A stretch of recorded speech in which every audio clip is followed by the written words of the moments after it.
نیکیوں میں تولے جائیں گے اور نیکیوں والے پلڑے میں رکھے جائیں گے۔ بالآخر اس قربانی کے جانور کی وجہ سے قربانی کرنے والے کے نیکیوں کا پلڑا بھاری ہو جائے گا اور برائیوں کا پلڑا اڑنے لگے گا۔ تو حابیل اور قابیل دونوں نے اپنے صدقے، اپنی قربانیاں قربانی والی جگہ پر رکھ دی۔ آسمان سے آگ آئی، حابیل کے جانور کو جلا کر رکھ کر دیا اور یہ بتا دیا کہ حابیل کی قربانی اللہ کے ہاں قبول ہو گئی۔ لیکن قابیل نے چونکہ اپنے مال میں سے گھٹیا چیز، الحمدللہ رب العالمین والصلاة والسلام علی سید الانبیاء والمرسلین، اما بعد، آج آپ کے سامنے قربانی کے فضائل اور قربانی کن لوگوں پر واجب ہے اور کون سے جانوروں کی قربانی جائز ہے اور کون سے جانوروں کی قربانی جائز نہیں، اور کس عمر کے جانور کی قربانی جائز ہے، ان امور پر گفتگو کریں گے انشاءاللہ۔ پیغمبر صلی اللہ علیہ وسلم جتنی عرصہ مدینہ منورہ میں رہے، ہر سال قربانی کیا کرتے تھے، ایک سال بھی قربانی کو نہیں چھوڑا۔ قالوا مل اضاحی یا رسول اللہ، صحابہ کرام نے عرض کی یا رسول اللہ قربانیاں کیا ہیں؟ پیغمبر صلی اللہ علیہ وسلم نے ارشاد فرمایا سنت ابیکم ابراہیم، تمہارے جد امجد سیدنا ابراہیم علیہ السلام کی سنت ہے۔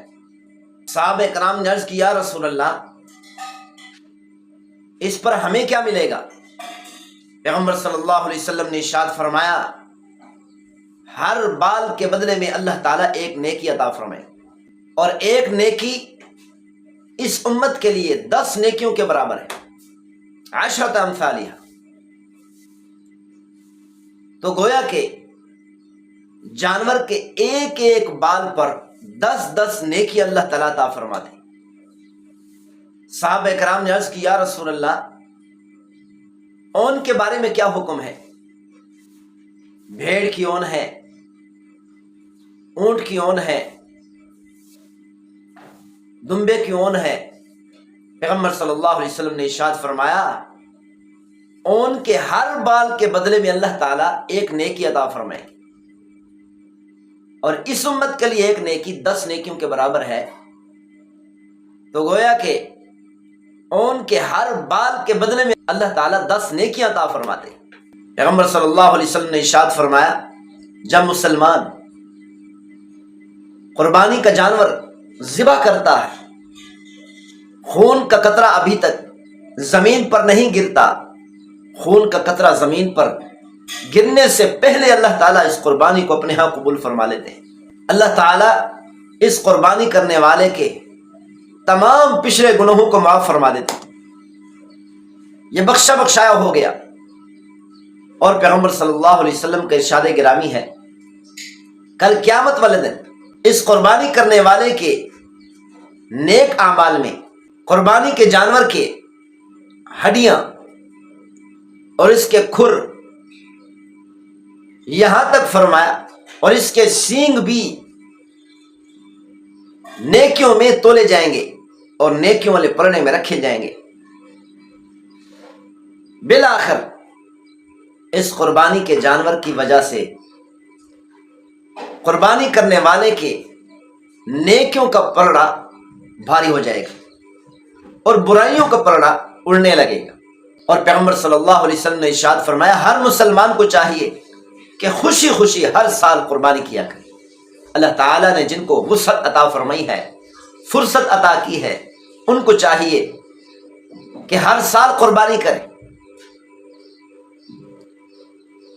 اور پیغمبر صلی اللہ علیہ وسلم کے ارشاد گرامی ہے جس مسلمان پر قربانی واجب ہے، قربانی کرنے کی طاقت ہے، ہمت ہے، فرصت ہے، وسعت ہے، اس کے باوجود بھی قربانی نہیں کرتا، محمود صلی اللہ علیہ وسلم نے فرمایا یہ مسلمان عید والے دن ہماری عیدگاہ کے قریب نہ آئے۔ وہ شخص عید پڑھنے کے لیے نہیں آ سکتا جس پر قربانی واجب ہو، قربانی کرنے کی ہمت اور طاقت ہو، پھر وہ قربانی نہ کرے، فرمایا کہ ایسا شخص عید پڑھنے نہ آئے۔ عید پڑھنے کے لیے آنا تو دور کی بات ہے، پیغمبر صلی اللہ علیہ وسلم نے فرمایا ہماری عیدگاہ کے قریب بھی نہ آئے۔ اللہ تعالیٰ نے قرآن مجید فرقان حمید کے اندر ارشاد فرمایا اذ قربا قربانا فتقبل من احدهما ولم يتقبل من الاخر۔ حضرت ابراہیم علیہ السلام کے دو صاحبزادے، دو بیٹے حابیل اور قابیل، انہوں نے قربانیاں کی۔ حضرت آدم علیہ السلام کے بیٹے حابیل نے جو جانور چرایا کرتا تھا، جو جانور اس کی ملکیت میں تھے، اپنی ملکیت میں سے سب سے بہترین جانور، سب سے اچھا جانور تلاش کیا اور اس کو ذبح کیا اور اس کا گوشت ایسی جگہ پر رکھ دیا جہاں پر قربانی کی چیزیں رکھی جاتی تھیں۔ اور قابیل زراعت کیا کرتا تھا، کھیتی باڑی کیا کرتا تھا، اور اپنی فصل میں سے کہ وہ چیز اللہ کی راہ میں قربان کرنے کے لیے متعین کی جو گھٹیا تھی، تو اللہ کے نام پر قربان کرنے کے لیے وہ چیز، وہ فصل قربان گاہ میں رکھ دی۔ اور اس دور میں قربانی کر کے ایک جگہ پر رکھ دیتے تھے، جس چیز کا بھی صدقہ کرنا چاہتے، جس چیز کی بھی قربانی دینا چاہتے، اس چیز کو قربان گاہ میں رکھ دیتے، قربانی والی جگہ پر رکھ دیتے۔ آسمان سے آگ آتی، جس کی قربانی قبول ہو جاتی اس کے صدقے کو آ کر، اس کی قربانی کو آ کر وہ آگ جلا کر راکھ کر دیتی۔ جل کر راکھ ہو جانا یہی علامت ہوتی تھی قربانی کے قبول ہونے کی۔ اور جس کی قربانی اور صدقہ قبول نہ ہوتا تو آگ اس کو کچھ نہیں کہتی، آگ اس کو چھوتی بھی نہیں تھی۔ تو حابیل اور قابیل دونوں نے اپنے صدقے، اپنی قربانیاں قربانی والی جگہ پر رکھ دی۔ آسمان سے آگ آئی، حابیل کے جانور کو جلا کر رکھ کر دیا اور یہ بتا دیا کہ حابیل کی قربانی اللہ کے ہاں قبول ہو گئی۔ لیکن قابیل نے چونکہ اپنے مال میں سے گھٹیا چیز اللہ کے راستے میں قربان کرنا چاہی، تو آگ نے اس کو چھوا تک نہیں۔ سب نے دیکھ لیا کہ حابیل کی قربانی اللہ کے ہاں قبول ہو گئی اور قابیل کی قربانی اللہ کے ہاں قبول نہیں ہوئی۔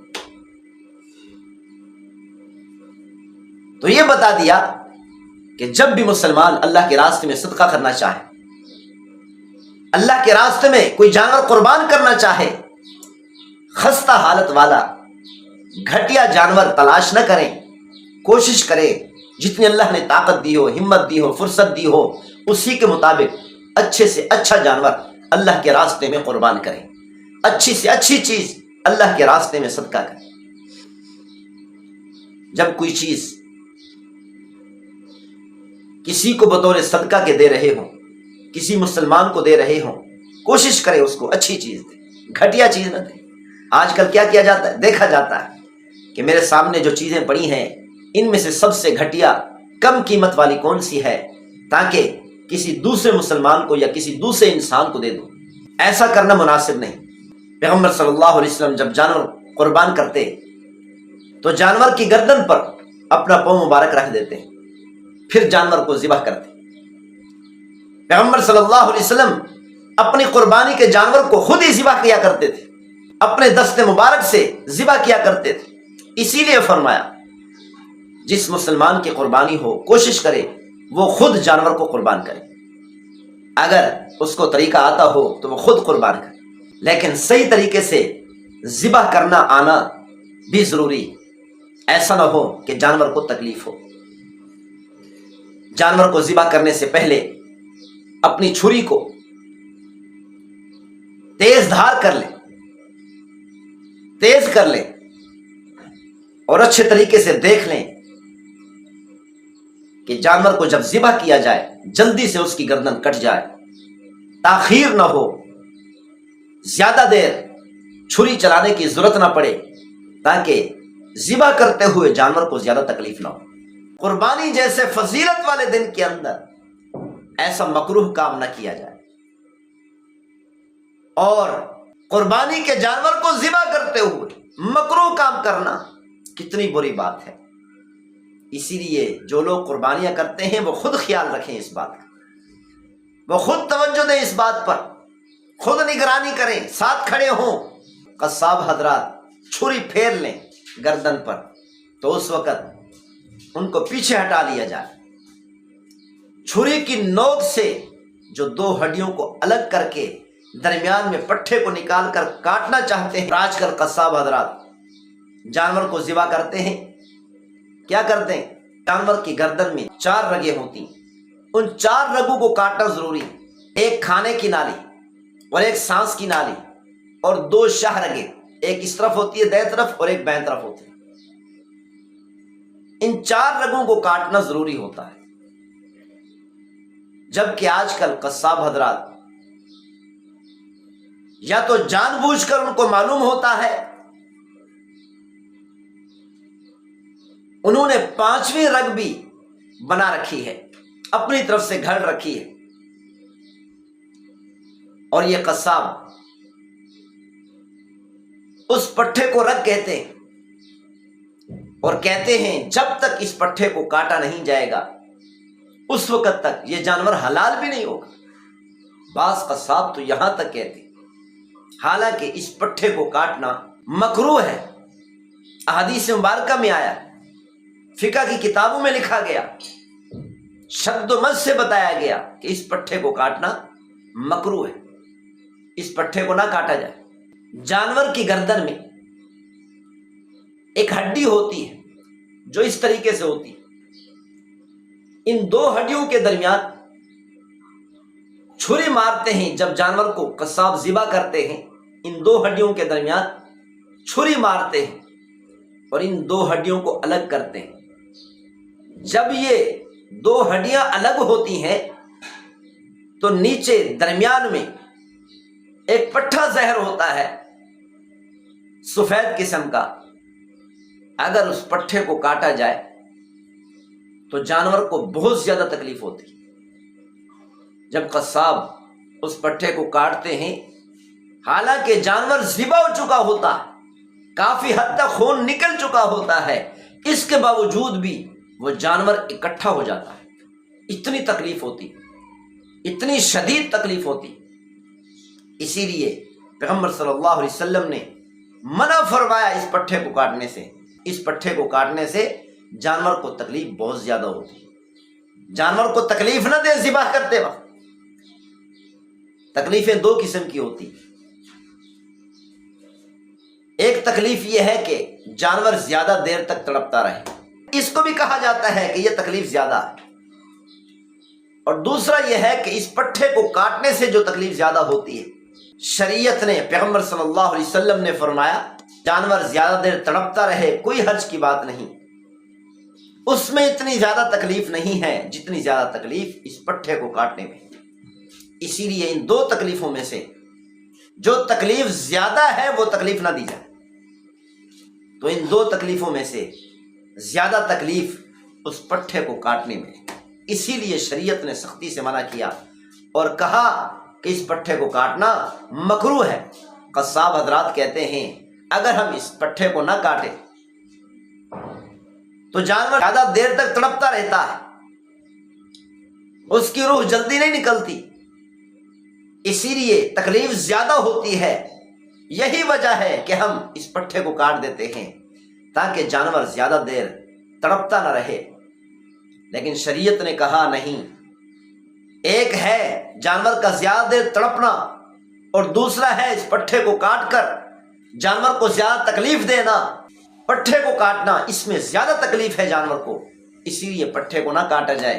زیادہ دیر اگر تڑپتا ہے تو کوئی حرج کی بات نہیں، یہ تکلیف کم ہے۔ اور قصاب حضرات یہ جو دلیل دیتے ہیں کہ جانور زیادہ دیر تڑپتا رہتا ہے اگر پٹھے کو نہ کاٹا جائے، ان کی دلیل عقل کو لگتی ہے، لیکن اللہ اور اس کے رسول نے جو فرمایا اسی پر عمل کیا جائے، قصاب کی بات پر عمل نہ کیا جائے۔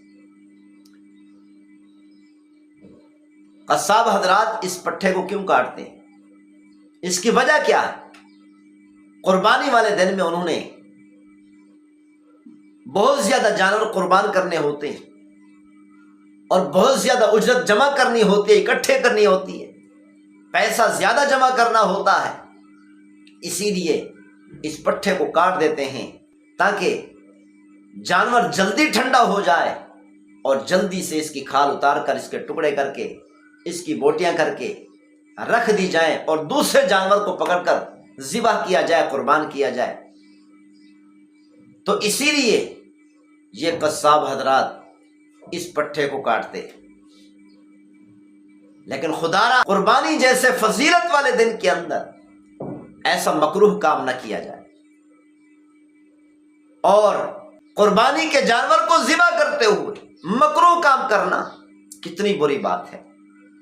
اسی لیے جو لوگ قربانیاں کرتے ہیں وہ خود خیال رکھیں اس بات کا، وہ خود توجہ دیں اس بات پر، خود نگرانی کریں، ساتھ کھڑے ہوں۔ قصاب حضرات چھری پھیر لیں گردن پر تو اس وقت ان کو پیچھے ہٹا لیا جائے، چھری کی نوک سے جو دو ہڈیوں کو الگ کر کے درمیان میں پٹھے کو نکال کر کاٹنا چاہتے ہیں وہ کاٹنے نہ دیا جائے، قصاب کو پیچھے کر لیا جائے، بلکہ کوشش یہ کرنی چاہیے کہ یہ ذبح عام قصاب سے نہیں کرانا چاہیے۔ کیوں؟ اس لیے کہ معلوم نہیں اس قصاب کا عقیدہ کیا ہے، ہو سکتا ہے یہ قصاب مشرک ہو، رافضی ہو، شیعہ ہو، تو اس کی قربانی درست نہیں ہوگی، اس کا ذبح کرنا درست نہیں ہوگا۔ اسی لیے ہر قصاب سے جانور کو ذبح نہ کرایا جائے، کوشش کی جائے جس عالم کے پیچھے اب نماز عید پڑھتے ہیں اس سے قربانی کے جانور کو ذبح کرایا جائے۔ اگر وہ قربانی کے جانور کو ذبح نہیں کر سکتا، کسی عالم کو تلاش کیا جائے، حافظ یا قاری کو تلاش کیا جائے، یا کم از کم 5 وقت کے نمازی کو تلاش کیا جائے، قربانی کے جانور کو ذبح وہ کرے، ایسے آدمی سے ذبح کرایا جائے۔ باقی کھال اتارنا، جانور کے گوشت کے ٹکڑے کرنا، یہ قصاب کر لے کوئی بات نہیں، لیکن ذبح کسی دیندار انسان سے کرایا جائے۔ عید والے دن، قربانی والے دن پیغمبر صلی اللہ علیہ وسلم نے سیدہ فاطمہ الزہرا رضی اللہ تعالیٰ سے فرمایا، فاطمہ اپنی قربانی کا جانور لے آؤ اور اس جانور کے قریب کھڑی ہو جاؤ، اور فرمایا جیسے ہی یہ جانور ذبح ہوگا تیرے پچھلے تمام گناہوں کو اللہ تعالیٰ معاف فرما دے۔ قربانی کن لوگوں پر واجب ہے؟ جو لوگ صاحب نصاب ہیں، جن کے پاس 7.5 تولے سونا ہو یا 52.5 تولے چاندی ہو، جن کے پاس 52.5 تولے چاندی کی قیمت کے برابر، ان پر قربانی واجب ہے، یہ صاحب نصاب ہے۔ اور اسی طرح سونا چاندی تو نہیں ہے یا تھوڑا ہے، لیکن اگر ان کی قیمت کو دیکھا جائے، سونا ہے، چاندی ہے، یا سونا ہے پیسے ہیں، یا سونا ہے ضرورت سے زائد مال ہے، سامان ہے، ان سب کا حساب لگایا جائے۔ اگر ان سب کی قیمت 52.5 تولے چاندی کی قیمت کے برابر پہنچتی ہے تو ان پر قربانی واجب ہے۔ مثال کے طور پر کسی مسلمان کے پاس 1 تولہ سونا ہے، کچھ پیسے ہیں یا کچھ چاندی ہے یا ضرورت سے زائد سامان ہے، تو اب اس سونے کی اور اس سامان کی قیمت لگائی جائے۔ اگر یہ قیمت 52.5 تولے چاندی قیمت کے برابر پہنچتی ہے تو اس پر قربانی واجب ہے۔ اسی طرح تھوڑا سا سونا ہے یا سونا نہیں لیکن ضرورت سے زائد سامان ہے، جیسے والدین نے بچی کے جہیز کے سامان کو جمع کیا ہوتا ہے، اس کا حساب بھی لگایا جائے گا، یہ بھی ضرورت سے زائد ہے۔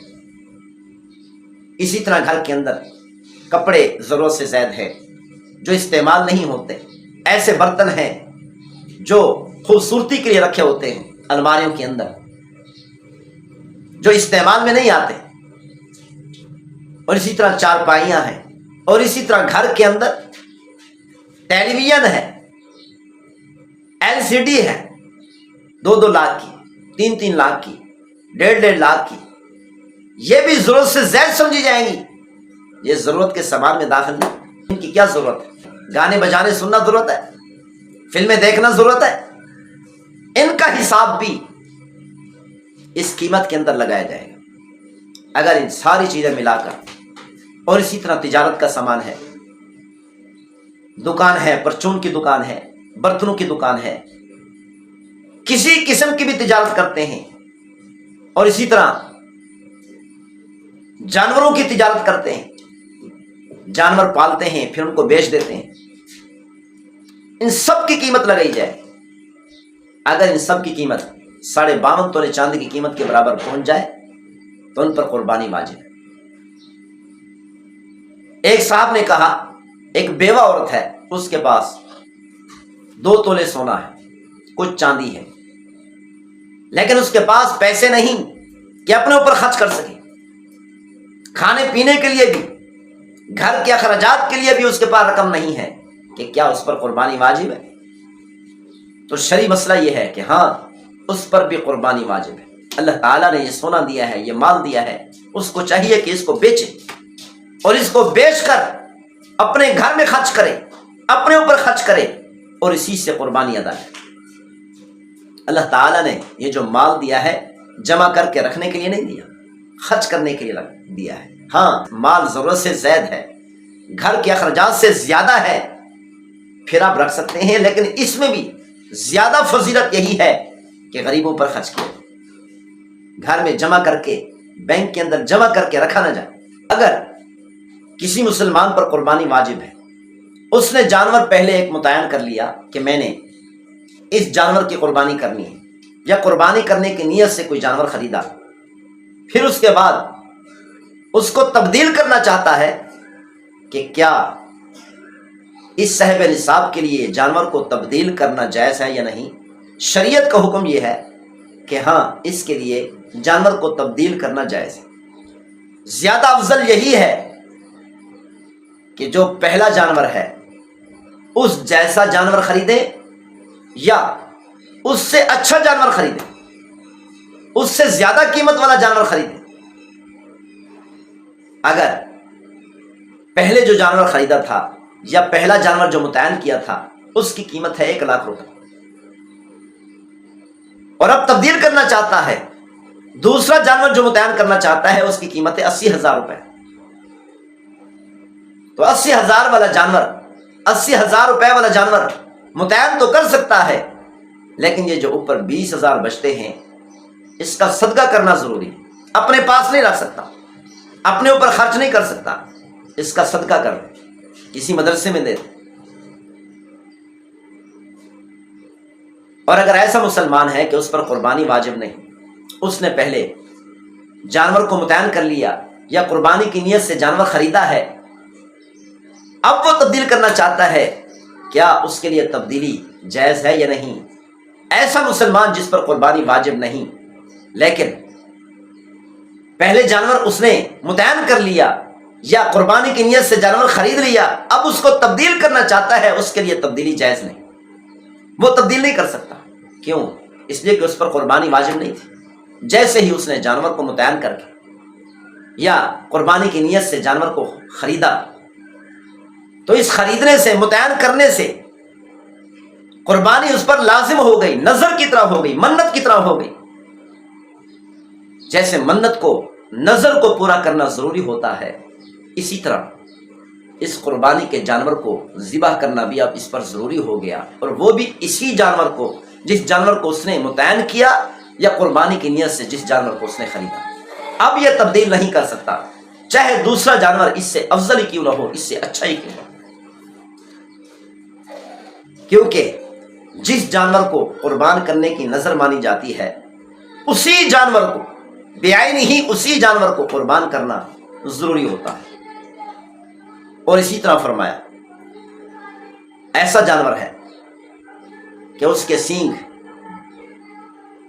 درمیان سے کٹ گیا، یا ایک سینگ درمیان سے کٹ گیا، یا اوپر سے تھوڑا سا کٹ گیا، یا جڑ کے قریب تک کٹ گیا، لیکن جڑ تک نہیں پہنچا، تو ایسے جانور کی قربانی جائز ہے۔